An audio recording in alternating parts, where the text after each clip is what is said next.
মিয়ানমারের রাখাইন রাজ্যে অবৈধভাবে পাচারকালে ৭৪২ বস্তা ইউরিয়া সারসহ ১১ জন পাচারকারীকে আটক করেছে কোস্টগার্ড সদস্যরা। বৃহস্পতিবার ৮ মে সকালে কোস্টগার্ড মিডিয়া কর্মকর্তা লেফটেন্যান্ট কমান্ডার হারুনুর রশিদ এই তথ্য নিশ্চিত করেন। তিনি বলেন, গত বুধবার ভোররাত ৪টায় কোস্টগার্ড জাহাজ বিসিজিএস মনসুর আলী সেন্ট মার্টিনের ছেড়া দ্বীপ থেকে ৪ নটিক্যাল মাইল দক্ষিণে একটি ইঞ্জিন চালিত সন্দেহজনক কাঠের বোট দেখতে পায়। বঙ্গোপসাগরে ৫৮ দিনের মৎস্য আহরণ নিষেধাজ্ঞা চলমান থাকায় ওই এলাকায় বুট থাকা বেআইনি হওয়ায় কোস্টগার্ড জাহাজ বিসিজিএস মনসুর আলী বুটটিকে থামার সংকেত প্রদান করে। ওই সময় বুটটির সংকেত অমান্য করে দ্রুত গতিতে পালিয়ে যাওয়ার চেষ্টা করে। পরবর্তীতে ঘণ্টাব্যাপী ধাওয়া করে বুটটিকে আটক করা হয় এবং বুটটি তল্লাশি করে ৭৪২ বস্তা ইউরিয়া সার সহ ১১ জন পাচারকারীকে আটক করা হয়।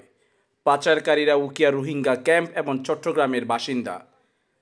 পরবর্তীতে জব্দকৃত সার টেকনাফ কাস্টমস এবং আটককৃত পাচারকারী ও পাচার কাজে ব্যবহৃত বুট টেকনাফ মডেল থানায় হস্তান্তর করা হয়েছে।